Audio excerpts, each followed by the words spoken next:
Welcome all of you to any maths. आज हम इस वीडियो में ट्रिग्नोमेट्री की शुरुआत करने वाले हैं। ये मेरा 10th स्टैंडर्ड का पहला टॉपिक है। मुझे बहुत ही खुशी है इस विषय में। तो ट्रिग्नोमेट्री का जो टॉपिक होता है वो आपके लिए बहुत ही नया है और 10th स्टैंडर्ड में सीबीएसई में 10th स्टैंडर्ड में जाके ट्रिग्नोमेट्री शुरू होता है। तो इससे पहले आपने कभी इसका कुछ भी नहीं किया होगा। तो बहुत लोगों को इस टॉपिक से बहुत ही डर होता है। तो देखते हैं इसमें ऐसा कुछ भी नहीं है। वीडियो को एंड तक देखिए और आपका जो डर है वो सारा इस वीडियो को देखने के बाद चला जाएगा, क्योंकि आपको समझ में आएगा कि ये टॉपिक वाकई में कितना इजी है। तो फिर हम देखते हैं कि इसमें काफी सारे नए वर्ड्स आते रहते हैं। तो ये आपका डर का एक मेन कारण है। तो आज देखते हैं।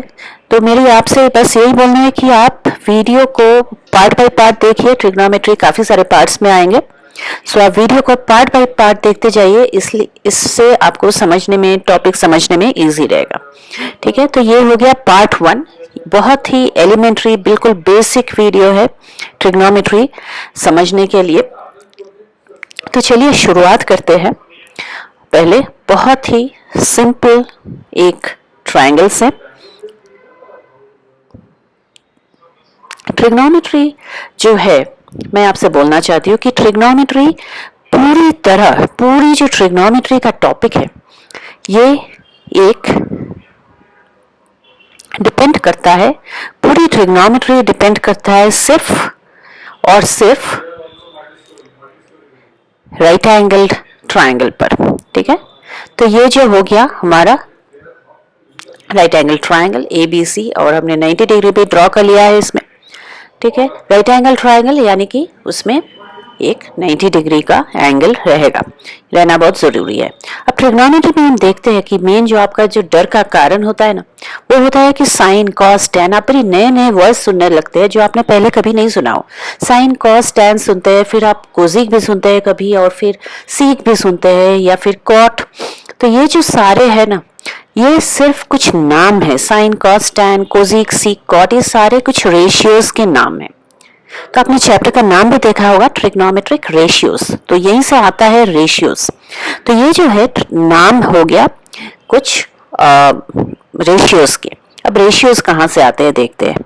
रेशियोज हो गया ये जो हमारा राइट एंगल ट्रायंगल है। और एक चीज मैं यहाँ आपको बताना चाहती हूँ, इसमें कुछ अजीब से आपको एंगल्स के नेम भी दिख जाएंगे, जैसे कि थीटा हो गया, अल्फा हो गया, डेल्टा हो गया, या फिर बीटा हो गया। तो आपको लगता है ये क्या है? तो ये कुछ भी नहीं है, ये ट्रिग्नोमेट्री में यूज होते हैं। जैसे कि इस एंगल का नाम हम थीटा दे देंगे, ठीक है, लेकिन आप इसको एक्स भी दे सकते हैं। ठीक है, ये तो क्वेश्चन में थीटा दिया हुआ है तो थीटा लिखेंगे, नहीं तो आप इसको एक्स और थीटा में कुछ भी फर्क नहीं होता है। ये बस इतना है कि ट्रिग्नोमेट्री में ऐसा यूज होता है। अभी थीटा का जो ऑपोजिट साइड है, बिल्कुल ऑपोजिट में जो साइड होगा ट्रायंगल का, वो हम बुलाएंगे उसको परपेंडिकुलर, और जो साथ में होगा उसको बेस। तो बेस को एडजेसेंट साइड भी बोला जाता है, इसलिए हम ADJ लिख रहे हैं। परपेंडिकुलर यानी कि ऑपोजिट साइड, और हाइपोटेन्यूज तो हाइपोटेन्यूज ही है। हाइपोटेन्यूज यानी कि 90 डिग्री का ऑपोजिट वाला साइड, वो हो गया हमारा हाइपोटेन्यूज। ठीक है, तो अभी हम स्टार्ट करते हैं। परपेंडिकुलर बाय हाइपोटेन्यूज का जो भी लेंथ है, परपेंडिकुलर और हाइपोटेन्यूज का जो जो अपना लेंथ है, उसको हम बैठा देते हैं, और उसका जो रेशियो फॉर्म होता है उसको हम, चूंकि ये एंगल थीटा का परपेंडिकुलर और एंगल और हाइपोटेन्यूज था, तो हम इसको नाम देते हैं साइन थीटा। यहाँ पे थीटा बैठेगा, यानी कि परपेंडिकुलर और हाइपोटेन्यूज का रेशियो हो गया साइन थीटा। अभी बेस और हाइपोटेन्यूज का रेशियो का नाम हम देंगे कॉस थीटा। अब थीटा क्यों बिठा रहे हैं? क्योंकि थीटा के लिए था ये वाली साइड बेस, और हाइपोटेन्यूज तो खैर सबके लिए एक है। टैन थीटा यानी कि परपेंडिकुलर बाय बेस जब हम रेशियो लेते हैं, उस रेशियो का नाम हम देते हैं टैन थीटा। ठीक है, अब कोजिक थीटा, सीक और कॉट और कुछ भी नहीं, इनका रेसिप्रोकल है। तो कोजिक थीटा हो गया साइन का रेसिप्रोकल, तो ये हो गया हाइपोटेन्यूज बाय परपेंडिकुलर। सीक हो गया कॉस का रेसिप्रोकल, और टैन हो गया कॉट का रेसिप्रोकल।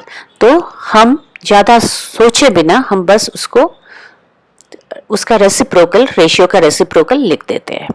ठीक है। अभी ये शुरू शुरू में आपको याद रखने में थोड़ा मुश्किल होगा कि कहाँ पे परपेंडिकुलर है, कहाँ पे हाइपोटेन्यूज है या फिर कहाँ पे बेस है, तो थोड़ा मुश्किल हो जाता है। तो इसमें हम क्या करते हैं, एक 3 सेंटेंस हम याद कर लेते हैं। और शुरू में आप ऐसा कर सकते हैं कि उसको अपने नोटबुक के ऊपर लिख लीजिए। उसके नोटबुक के आप अपने पेज के ऊपर उसको लिख लीजिए और बाय द टाइम आप पूरा एक्सरसाइज खत्म कर लेंगे, आपको ये तीनों लाइन याद हो जाएगा। अभी साइन थीटा को हम ऐसा भी लिख सकते हैं, कोजीक थीटा। ओके, और मतलब क्योंकि मैंने कहा है कि ये एक दूसरे का रेसिप्रोकल है, कॉस थीटा हो गया 1/सीक थीटा और टैन थीटा हो गया 1/कॉट थीटा। ठीक है, तो अभी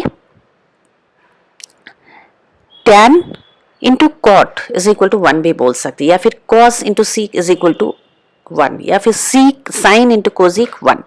ठीक है, तो अभी देखते हैं,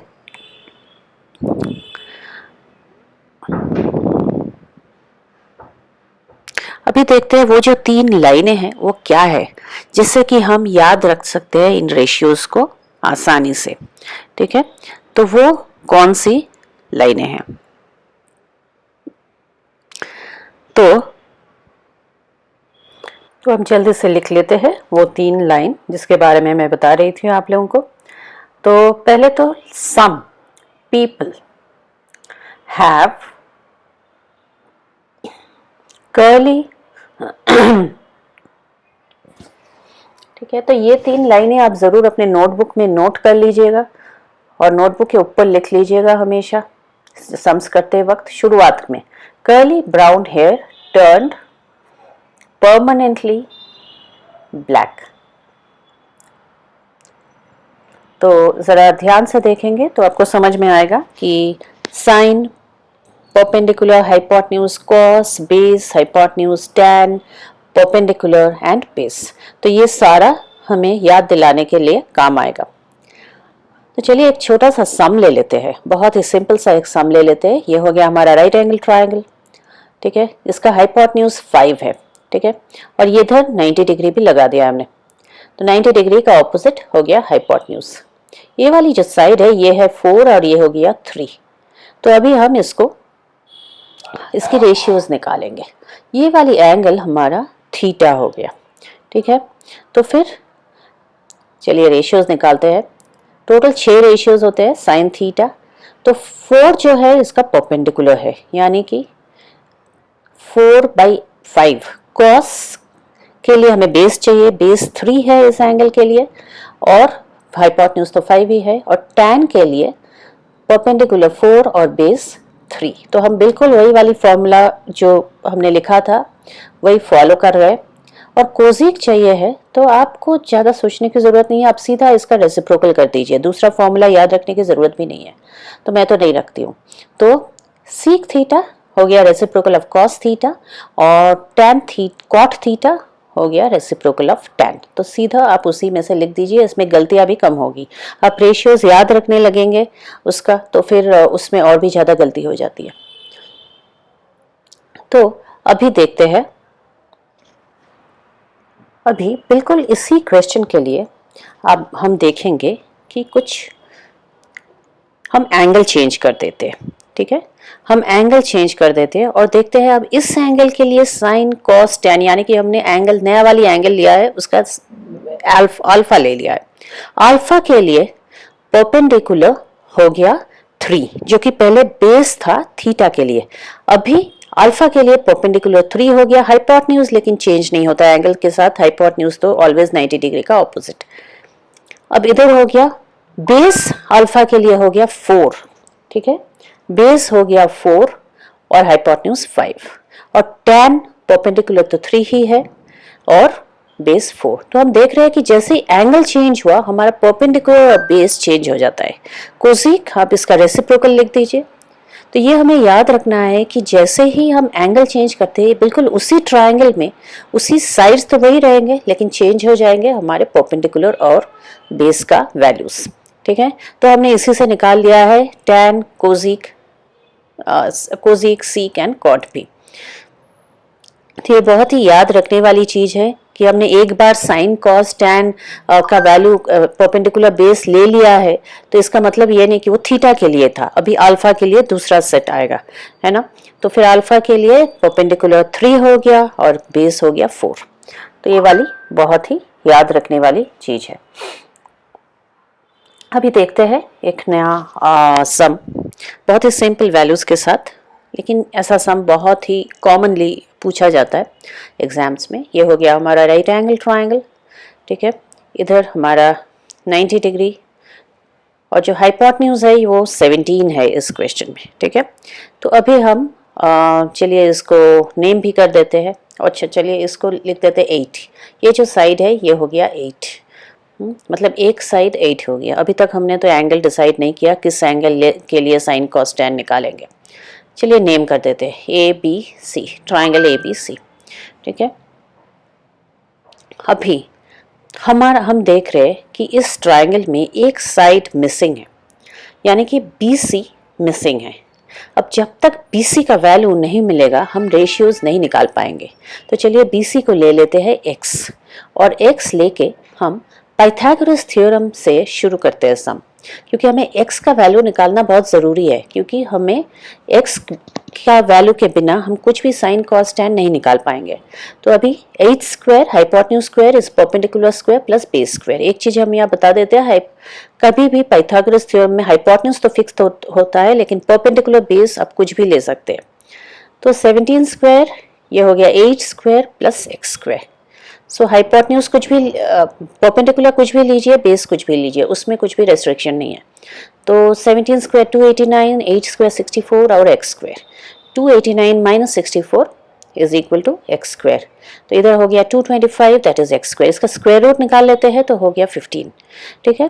तो अभी हम एक्स का वैल्यू 15 हो गया।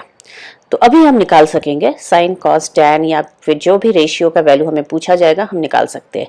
तो चलिए शुरू करते हैं साइन ए। इसमें अलग से कुछ थीटा या अल्फा नहीं दिया हुआ है, कभी कभी ऐसे ट्राइंगल का एक वर्टेक्स से भी पूछ लेते हैं। तो साइन ए यानी कि ओ वाली एंगल, तो 15 परपेंडिकुलर था 15 और बेस था हाइपोटेन्यूज 17, 8/17, क्योंकि 8 बेस था तो base by hypotenuse cos value, tan is 15 यानी कि perpendicular by base which is 8। तो हो गया हमारा साइन कॉस टैन का वैल्यू। अब हम निकालेंगे कोसेक का वैल्यू, तो इसका रेसिप्रोकल कर देंगे, ठीक है। तो इस तरह से अगर हमें पूछा गया दो साइड देके तीसरी साइड, तो हमें क्या करना है, पाइथागोरस थ्योरम के सहायता से हमें निकाल लेना है तीसरा साइड, और जब तक हम तीसरा साइड नहीं निकालेंगे हम नहीं निकाल सकते हैं सारे रेशियोज, ठीक है। तो अभी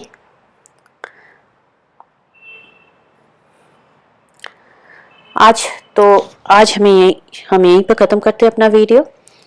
आप देखेंगे कि अगले वीडियो में हम काफ़ी सारा डिफ़िकल्ट क्वेश्चंस लेंगे। तब तक के लिए आप इसी टाइप को प्रैक्टिस कीजिए, बहुत ही बेसिक सम्स को प्रैक्टिस कीजिए, ठीक है। और जो सारा लिंक्स है सारे पार्ट्स का ट्रिग्नोमेट्री पे, वो आपको डिस्क्रिप्शन बॉक्स में दिया हुआ मिलेगा। अगर वीडियो पसंद आई हो तो लाइक, शेयर एंड सब्सक्राइब ज़रूर कीजिए। कॉमेंट में अपना फीडबैक ज़रूर बताइए। Thanks all of you.